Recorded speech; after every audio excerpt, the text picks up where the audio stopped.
Hello IGNOU students, welcome back to my channel mastering education today. जैसे कि कल आप लोगों को पता है कि कल से आप लोगों के पेपर स्टार्ट हो रहे हैं 1 जून से। ओके, और ये एग्जाम आपके चलेंगे जुलाई मिड तक। तो अगर आप लोगों को लास्ट मिनट पे वो कोई टिप्स ट्रिक्स चाहिए या फिर आपको नहीं समझ आ रहा कि क्या क्या डॉक्यूमेंट्स लेके जाने हैं, कैसे आंसर लिखने हैं, तो उस सब के लिए मैंने एक ये वाली वीडियो बनाई है। इसमें मैं सारी चीजें डिस्कस करने वाली हूँ, ए टू जेड सब कुछ। तो ये वाली वीडियो देख जाओ ताकि तुम लोगों को पता रहे कि क्या क्या डॉक्यूमेंट्स लेके जाने हैं, क्या क्या नहीं लेके जाना, और कैसे आंसर लिखना है। ओके, तो बिना किसी टाइम वेस्ट करे हम लोग स्टार्ट करते हैं। देखो, सबसे पहले तो वही बात आ जाती है कि पैनिक नहीं करना एग्जाम से पहले। ओके, कल आप लोग का पेपर है। ऑब्वियसली सारे इग्नू के स्टूडेंट्स लास्ट टाइम पे ही पढ़ते हैं, 4 दिन पहले, 5 दिन पहले, 2 दिन पहले। तो अब जितना पढ़ लिया वही चीज को रिवाइज करो और कोई भी नया टॉपिक मत स्टार्ट करना। ओके, पुराने टॉपिक्स को पढ़ो, जितना आता है उतना पढ़ो, और कीवर्ड्स वगैरह उन पे फोकस ज्यादा रखना। जितना कीवर्ड्स वगैरह मेंशन करोगे उतना ही बेटर रहेगा। ओके, बाकी देखो, ये सब बोलते हैं sleep well, stay calm, but obviously paper से पहले कोई काम नहीं होता। बट अपनी जितनी तैयारी कर ली उस पर कॉन्फिडेंस रखो और वही सोचो कि हाँ, जो मैंने पढ़ा है वही पेपर में आएगा। ओके, बाकी देखो क्या क्या डॉक्यूमेंट्स लेके जाने हैं, ये सबसे इंपॉर्टेंट चीज है, क्योंकि बिना डॉक्यूमेंट्स के तुम्हें एंट्री नहीं मिलेगी। अगर तुम्हारा एक भी डॉक्यूमेंट मिसिंग होगा तो वो तुम्हें सेंटर के गेट से वापस भेज देंगे। ओके, और ये भी मत सोचना कि मैं फोन में दिखा दूंगी डॉक्यूमेंट, ऐसा नहीं होता। फोन वहां पे अलाउड ही नहीं होता, बल्कि आप फोन निकालोगे तो वो आपको बोलेंगे। ओके, तो ये सारे डॉक्यूमेंट्स जो मैं बता रही हूँ इन्हें याद से लेकर जाना। सबसे पहले आ जाता है आपका प्रिंटेड हॉल टिकट, यानी कि आपका एडमिट कार्ड। उसको प्रिंट करवा के लेके जाना। Coloured print out, black and white print out दोनों चलेंगे, कोई दिक्कत वाली बात नहीं है। अगर उस पर फोटो ना लगी हो तो अपनी फोटो लगा लेना, पासपोर्ट साइज। ओके, बाकी प्लीज ऐसे मत सोचना कि मैं फोन में फोटो ले जाती हूँ और वो दिखा दूंगी, नहीं चलेगा ऐसे। ओके, आपको प्रिंट करवा के ही हॉल टिकट लेके जानी है। आपको अपना आईडी कार्ड भी प्रिंट करके लेके जाना है। जरूरी नहीं है कि आईडी कार्ड ऐसे पूरा स्क्वायर में लेके जाना है, उसको एक शीट पे जो है प्रिंट कर लो, इतनी बड़ी A4 साइज शीट पे, और वो आईडी कार्ड भी चलेगा। ठीक है, ऐसा प्रॉपर आईडी कार्ड नहीं चाहिए। साथ ही साथ आपको अपनी गवर्नमेंट फोटो आईडी लेके जानी, यानी कि आपका आधार कार्ड या फिर आपका वोटर आईडी कार्ड। ओके, ये दोनों इंपॉर्टेंट है। मैं बता दूं, इन दोनों में से कोई भी आप लेके जा सकते हो, जरूरी नहीं है। बाकी लेके ओरिजिनल लेके जाना है। ओके, यानी कि आप लोग फोटो कॉपी वगैरह नहीं लेके जाओगे, ओरिजिनल फोटो आईडी कार्ड लेके जाओगे।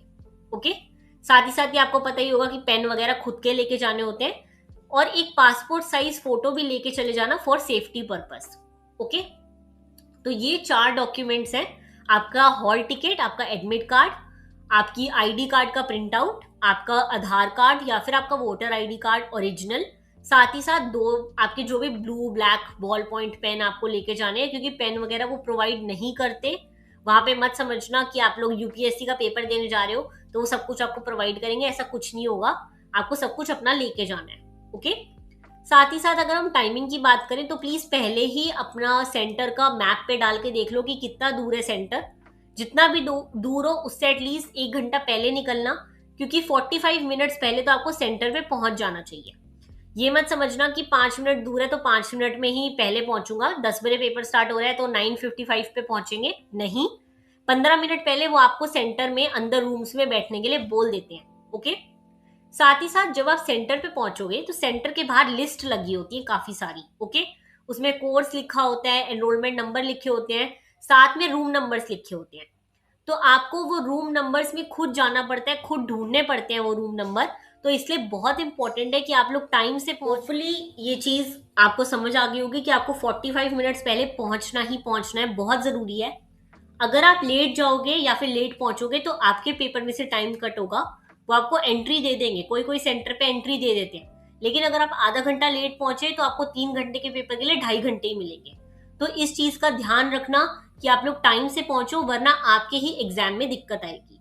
ओके, बाकी अगर हम देखें कि व्हाट नॉट टू कैरी, क्या क्या नहीं लेके जाना, तो देखो यहाँ पे सब कुछ लिखा हुआ है, फोन, स्मार्ट वॉच, ये सब नहीं लेके जाना, नोट्स वगैरह। लेकिन मैं आपको बता दूं, आप ये सब चीजें लेके जा सकते हो, लेकिन अपने साथ अपना बैग जरूर लेके जाना।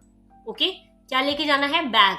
क्यों लेके जाना है? देखो, आपको ना सेंटर में वो अंदर बैग ले जाने देंगे, लेकिन जब आप अपने रूम्स वगैरह में जाओगे तो वो रूम से बाहर आपका बैग रखवा लेते हैं, तो आप अपने बैग में अपना फोन वगैरह रख सकते हो। अगर आप बैग नहीं लेके जाते तो वहां पे जो भी एग्जामिनर होगा वो आपको कहेगा कि ठीक है हमें पकड़ा दो, लेकिन हमारी कोई गारंटी नहीं है। इसलिए मैं कह रही हूँ बैग वगैरह लेके जाना, पर्स, कोई भी टोट बैग ऐसा कुछ लेके जाना, ताकि आप सारा सामान अपना उसमें रख सको और अपने रूम के बाहर वो बैग रख देना। ओके। साथ ही साथ मैं आपको बता दूं, जब आप रूम के अंदर जाओगे तो सिर्फ आपका एडमिट कार्ड, आपका फोटो आईडी कार्ड, आपका इग्नू का आईडी कार्ड और आपके पेन, यही 4 चीजें वो आपको अंदर रूम में ले जाने देंगे। बाकी सारी चीजें वो आपकी बैग में रखवा देंगे बाहर। ओके। अगर आप बैग वगैरह नहीं लेके जाओगे तो एग्जामिनर कहेंगे ठीक है टेबल पे रख दो, लेकिन हमारी कोई गारंटी नहीं है अगर यहाँ से कुछ खो गया। ओके। तो प्लीज अपने साथ बैग जरूर लेके जाना। अब देखो आते हैं मेन पार्ट पे कि हमारी आंसर राइटिंग कैसे होगी, आंसर कैसे लिखना है। मैं आपको पहले ही बता दूं, यही वाला फॉर्मेट फॉलो करोगे मार्क्स मिल जाएंगे, 20 में से 15-17 मार्क्स तो मिल ही जाएंगे। ओके। सबसे पहली बात, अगर आप कोई भी क्वेश्चन पहले शुरू कर रहे हो, क्योंकि आपको 7-8 क्वेश्चन में से 5 क्वेश्चन अटेम्प्ट करने होते हैं, तो कोई भी क्वेश्चन जो आप शुरू कर रहे हो क्वेश्चन नंबर करेक्ट लिखना। ठीक है। साथ ही साथ इंट्रोडक्शन, सबसे पहले इंट्रोडक्शन से स्टार्ट करना। इंट्रोडक्शन और कंक्लूजन बहुत इंपॉर्टेंट होते हैं। हेडिंग वगैरह बहुत इंपॉर्टेंट है। प्लीज लंबे लंबे पैराग्राफ लिख के मत आना। हेडिंग्स वगैरह लिखना, सब हेडिंग्स लिखना, फ्लो चार्ट्स वगैरह बना के आना, डायग्राम बना के आना। क्योंकि जब एग्जामिनर देखता है कि आपने हेडिंग सब हेडिंग लिखी है तो उसको लगता है कि हाँ बच्चे को क्वेश्चन पता है, आंसर आता है, तो वो पूरे पूरे आंसर नहीं पढ़ते, सिर्फ आपकी हेडिंग वगैरह देख के मार्क्स दे देते हैं। ओके। साथ ही साथ कीवर्ड्स वगैरह अच्छे से मेंशन करके आना, अंडरलाइन करके आना, बहुत इंपॉर्टेंट है। ओके। अब हम देखते हैं आंसर राइटिंग स्ट्रैटेजी ज्यादा मार्क्स के लिए। यानी कि देखो, अगर तुम्हारा जितना अच्छा प्रेजेंटेशन होगा आंसर का उतने ज्यादा नंबर मिलेंगे। कीवर्ड्स वगैरह अंडरलाइन करके आना बहुत इंपॉर्टेंट है। थिंकर वगैरह जैसे कि सोशियोलॉजी, पॉलिटिकल साइंस, इंग्लिश, इसका पेपर है तो आप थिंकर वगैरह, थ्योरिस्ट वगैरह मेंशन कर कर आओगे कि इसने ये डेफिनेशन दी थी या इसने ये बोला था, तो बहुत ही अच्छी बात है, एग्जामिनर को लगता है इसको आता है पेपर। ओके। मैंने पहले ही बताया डायग्राम, फ्लो चार्ट बहुत इंपॉर्टेंट है। जितना विजुअल प्रेजेंटेशन अच्छा होगा, अच्छी हैंडराइटिंग, अच्छी सब हेडिंग, वेल स्पेसिंग के साथ आंसर होगा, तो मैंने खुद शीटें चेक करी हैं, जब ऐसा बहुत ही वेल रिटन आंसर लिखा होता है, सुंदर हैंडराइटिंग होती है, तो मैं बिना पढ़े आंसर में मार्क्स दे देती हूँ, क्योंकि मुझे पता है कि बच्चे को आता ही होगा अगर उसने हेडिंग वगैरह अच्छे से लिखी है। तो इस चीज का ध्यान रखना। बाकी नीट एंड वेल स्पेस लिखना। मैं एक और चीज बता दूं, इग्नू में एक ही शीट मिलती है, उसमें कुछ 23-24 पेजेस होते हैं, उसी में आपको पूरा पेपर करना होता है। तो पहले ही जितने क्वेश्चन अटेम्प्ट करने हो उस हिसाब से अपनी शीट को डिवाइड कर लेना। ओके। और उसी हिसाब से आंसर लिख कर आना।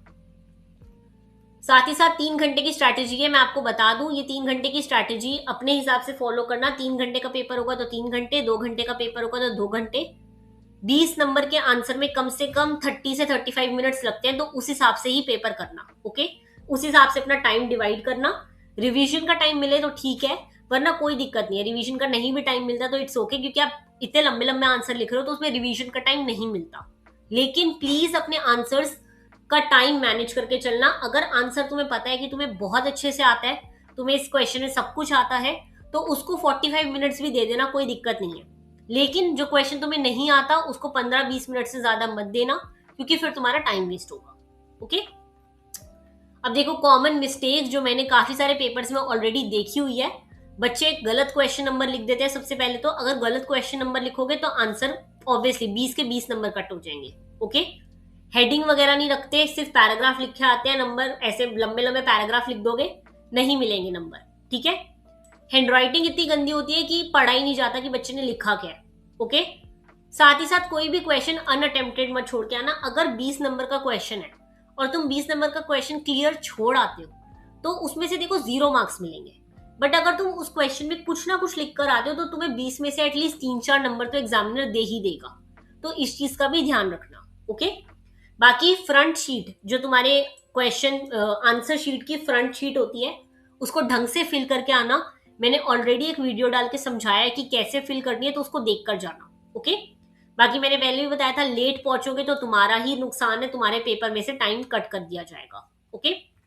मैं फिर से बता दूं, घर से निकलने से पहले ये वाली लिस्ट चेक कर लेना, ये सब लेके जाना है। अपने एडमिट कार्ड रख लेना। ठीक है।